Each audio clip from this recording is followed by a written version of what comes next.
Alhamdulillah wa syukurillah, ada lagi hinaan pada Jokowi oleh Rocky Gerung. Saya tak ingin meninjaunya dari sisi politik, karena kalau dari sisi itu hanya akan memposisikan kita pada dua sisi yang bisa berbeda tajam. Di samping itu, tinjauan politik juga hanya lebih menguntungkan Jokowi. Pada sisi Rocky Gerung sama sekali tidak ada untungnya. Kalau dikatakan keuntungannya, Rocky Gerung akan menolak. Rocky sangat menikmati teori negasi seorang masokis. Sesungguhnya menerima tetapi dengan gestur menolak. Para wartawan muda yang kopinya dicampur susu mudah terbujuk dengan tipu-tipu politik macam itu.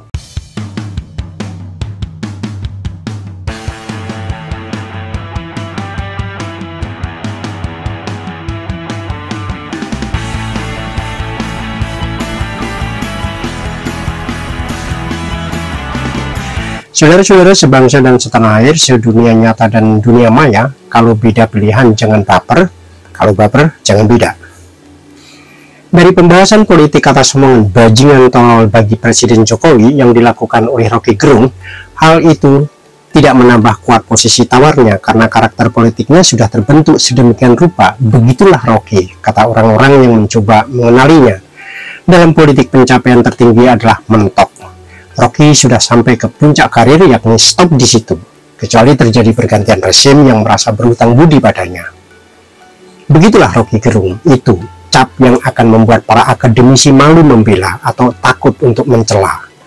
Atau gabungan keduanya, malu membela karena takut dituduh tidak akademis, takut mencela karena malu jika dicela balik oleh Rocky. Daripada ribet dan repot, mendingan diam tidak bereaksi, tidak berkomentar, daripada malu-maluin atau dimalu-maluin. Bukankah akademisi harus netral? Diam adalah netral. Karena itu muncul kiasan silent is golden, dan golden batangan sekarang naik harganya. Karena dalam posisi itu seperti para pemain kartu, king gambler hanya akan mengeluarkan kartu as pada detik-detik terakhir. Semua yang mentok akan bertindak demikian, seperti ketika para mahasiswa mau tak mau menyelesaikan tugas akhir daripada kena penalti DO. Dalam detik-detik terakhir masa jabatan Jokowi adalah momen terbaik bagi siapapun yang hendak memanfaatkan kesempatan. Karena hanya terjadi 5 tahun sekali, kecuali ada peristiwa Big Bang kayak kelongsoran Soeharto pada 1998, yang itu pun melahirkan gelandangan politik Amin Rais sebagaimana ramuan Gus Dur. Dalam setiap momen pergantian elit nasional, berbagai manuver berseliweran dalam politik elitis, demikianlah hukumnya. Rocky juga bukan pengecualian. Pada faktanya, Rocky tercantum namanya sebagai calon menteri dalam kabinet Prabowo sekiranya Prabowo menang dalam Pilpres 2019. Tapi karena Prabowo kalah dan Jokowi yang menang, emangnya mau Rocky menjadi menteri Jokowi? Ternyata mau. Setidaknya setahun kemudian dari kekalahan Prabowo, Rocky menjawab mau jika diminta jadi menteri Jokowi. Setidaknya demikian jawaban ketika ditanya host acara diskusi di sebuah kampus pada tanggal 4 Juli 2020, Christian Grigg yang kini host di BTV TV milik Peter F. Gonta bisa cerita ulang soal pertanyaannya pada Rocky saat itu. Apakah mau menjadi menteri Jokowi karena namanya masuk dalam bursa reshuffle kabinet Jokowi? Rocky mengiyakan, tidak menolak, asal mendapat hak istimewa yang salah satunya adalah membubarkan kabinet. Media Indonesia 4 Juli 2020. Serius? Keseriusan yang disampaikan secara selengean adalah strategi komunikasi bias yang paling aman dimainkan. Itu ciri khas Rocky. Kalau jadi ya lumayan, kalau ditolak nggak gitu memalukan. Toh di sisi lain Rocky Gerung tak selalu menghina Jokowi. Rocky pernah mengatakan Jokowi jenius menanggapi masuknya PAN dalam kabinet Jokowi tahun 2023. Walaupun disambung dengan kalimat resultante khasnya, dengan begitu Jokowi berhasil menutup peluang Anies Baswedan menjadi Capres 2024. Argumennya? Menurut Rocky Gerung, PAN yang hendak mendorong Anies Baswedan ke kepemimpinan nasional selanjutnya jadi ambiar. Detikcom 16 Juni 2022. Itu sangat khas Rocky sekaligus dunia, karena ditanya sampai pojaan Munas pun Zulkifli Hasan tidak akan pernah sekalipun mengiyakan pendapat Rocky bahwa PAN adalah inisiator pencapresan Anies Baswedan. Rocky menutup mata pada manuver Yusuf Kala dan Kahmi soal pencapresan Anies Baswedan itu. Tidak penting jika fondasi argumen yang ngawur sekalipun, karena dalam debat kusir bukan melihat substansinya, melainkan permainan diksi menjadi penting. Tidak banyak orang yang bisa menemukan kalimat quotable seperti jalan tol makin panjang tapi jalan pikiran makin pendek. Sama seperti Rocky yang pada tahun 2009 memuji SBY adalah jenderal intelektual. Ia katakan hanya SBY yang ditemuinya sedang membaca buku. Kalimat itu menutupi transaksi di baliknya karena Rocky adalah konsultan politik SBY. Tetapi di Twitter ia bisa mengaku kritikannya pada SBY jauh lebih satir dibanding pada Jokowi. Dengan logika Rocky seperti itu, kita bisa balik bertanya, kalau Jokowi adalah bajingan tolol, SBY apa dong? Sila cek semua jejak digital yang tak bisa dihapus oleh Rocky. Demikian juga ketika ia menjadi konsultan politik AHY dalam Pilgub DKI Jakarta 2016. Hasilnya, AHY terlempar pada putaran pertama, perolehan suaranya bahkan jauh lebih sedikit dibanding suara Demokrat di DKI Jakarta dalam pemilu 2014.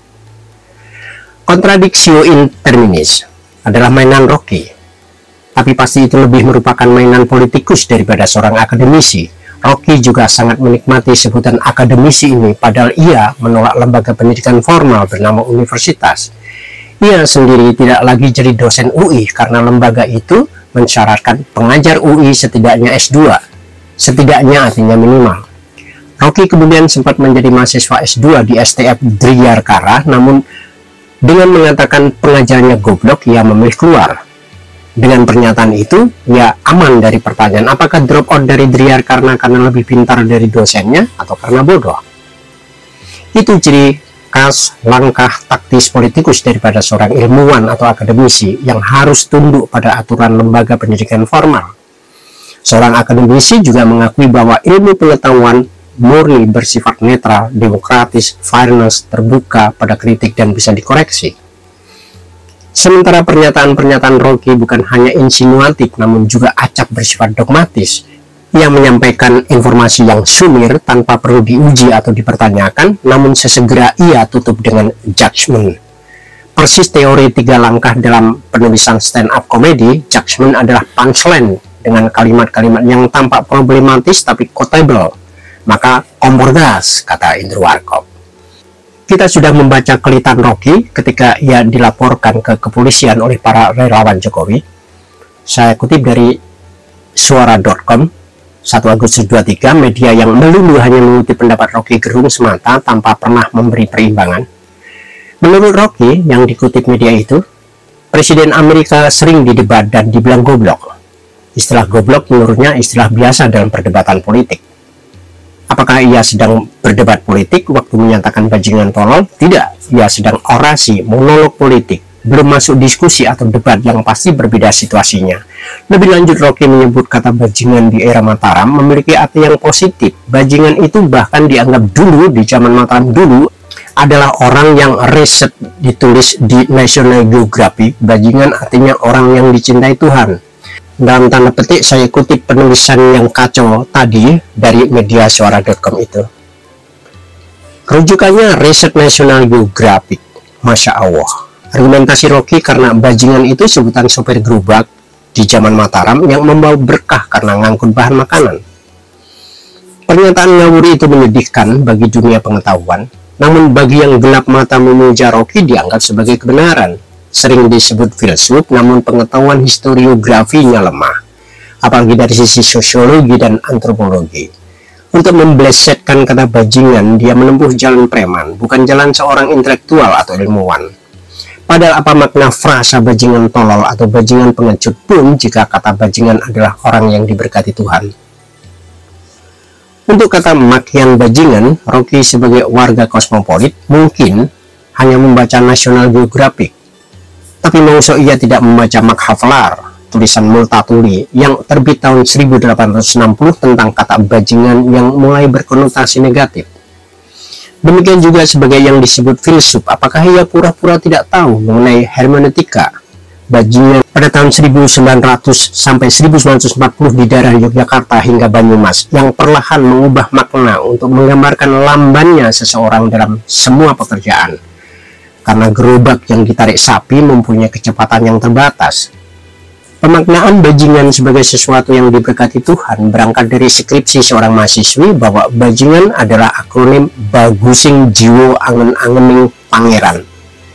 Dari cara penulisannya sudah menunjukkan bias, dan bisakah dimengerti pada abad 18 sudah dikenali akronim di tanah Jawa pedalaman.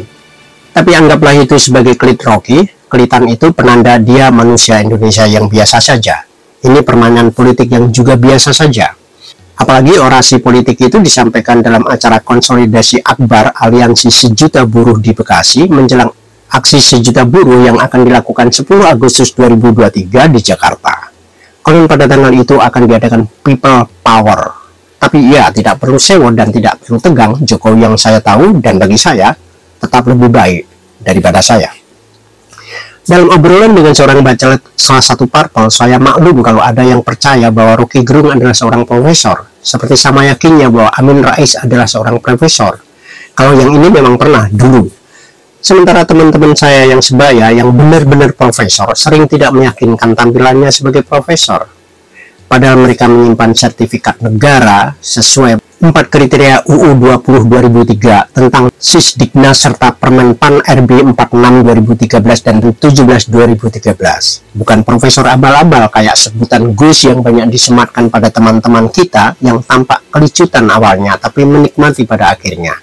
Karena menjadi Gus itu sangat susah, bahkan tidak mungkin bagi kaum perempuan, kecuali diperistri oleh Gus.